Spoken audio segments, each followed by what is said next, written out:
So I'm Jaclyn. I'm a teacher, a high school ELA teacher, and right now I teach grade 9, grade 11, and grade 12. So to start, I think there's just a few basic things we need to know. What is gender? So gender refers to the socially constructed roles, behaviors, expressions, and identities of girls, women, boys, men, and gender diverse people. It influences how people perceive themselves and each other, how they act and interact, and the distribution of power and resources in society. Gender identity is not confined to a binary, girl, woman, boy, man, nor is it static. It exists along a continuum and it can change over time.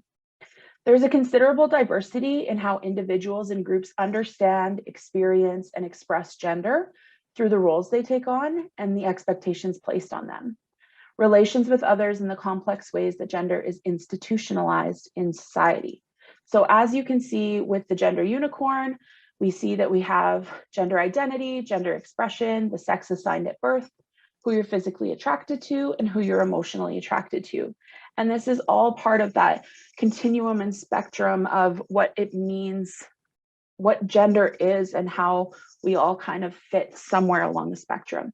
It's confusing, particularly if you're a cisgender person. So remember, somebody whose sex matches who you identify as, and it can get really confusing, but I think it's really important to remember that even if we feel confused about it, it's so important that we honor the kids who walk into our rooms and honor who they come as.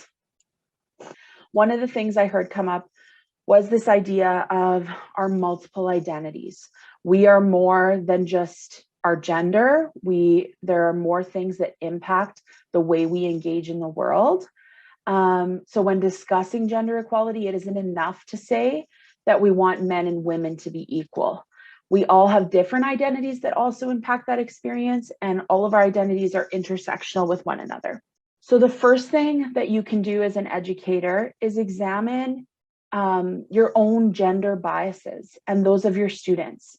There are a couple ways to do this. The QR code here takes you to a bias test, and it has a list of like all sorts of biases you can have. And you just do this quick little test and it tells you whether you hold gender bias, racial bias, body size bias, all sorts of things. And I want you to think about what ways do you privilege boys over girls in the classroom, or privilege girls over boys in your classroom? Do boys get away with things in your room because boys will be boys?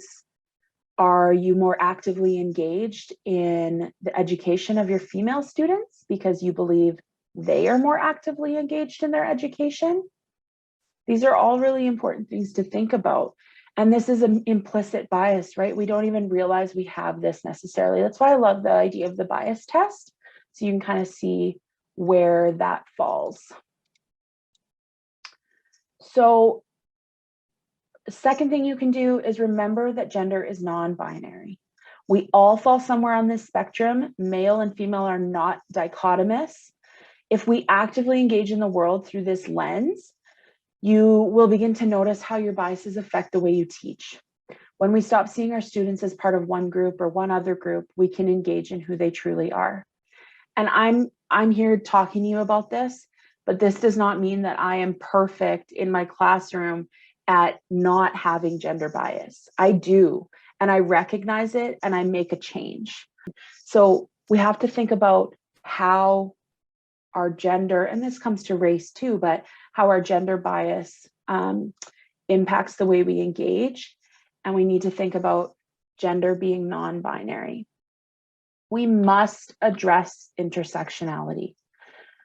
It's so important to acknowledge our students' entire beings if we want to make real change. There are tons of ideas on the internet if you want to address intersectionality in your classroom at any grade level.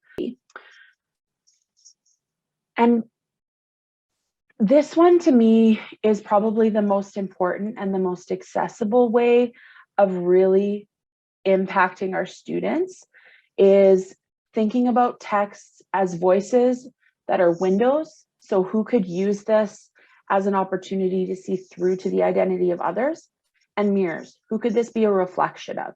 When we're choosing text, this is so important. We're not always in charge of what we have to teach, right? We have a curriculum, like most Canadian provinces, we have our list of things we need to get through in the semester, but we are in charge of how we teach it. So it's so important to choose texts that are representative of your students and texts that aren't.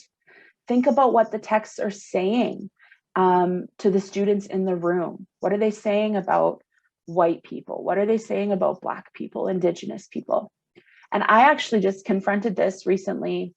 I was reading one of my students' writing notebooks, and my one course, it's English A30, and here in Saskatchewan, that's mostly Canadian Lit.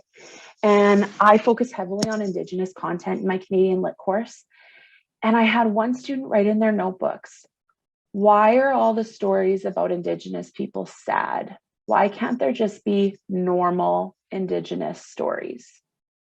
And this is something I have acknowledged myself and thought I need to bring more celebration in, need to bring more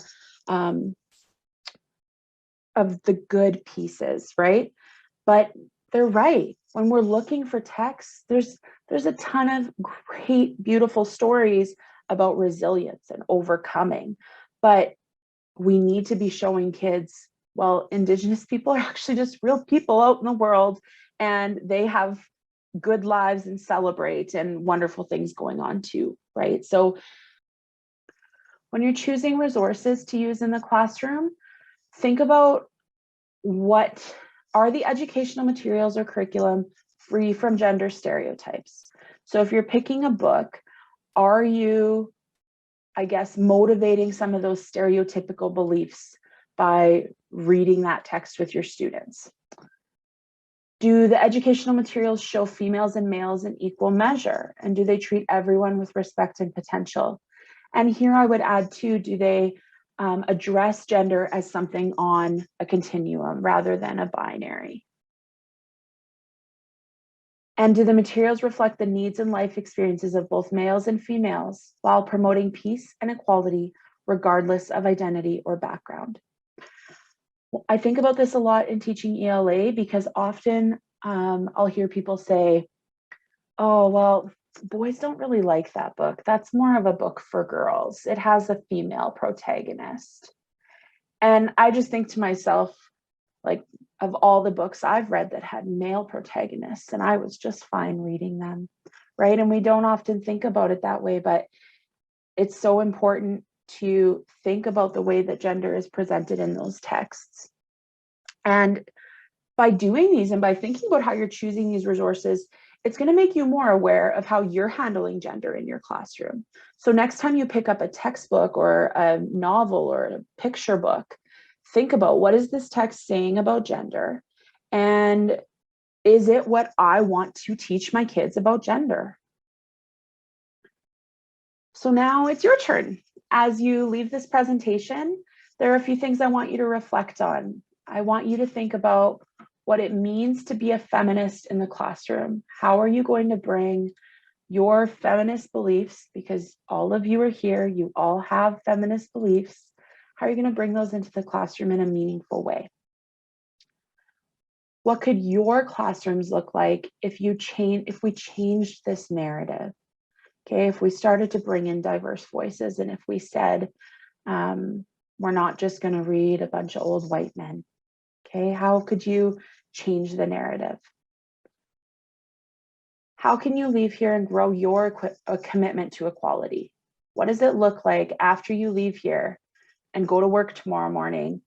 What could you do that's simple and different, and even something just little that's going to grow that commitment? And how can you show up in ways that bring your values to life, to the classroom, to the staff room, to your home? Okay.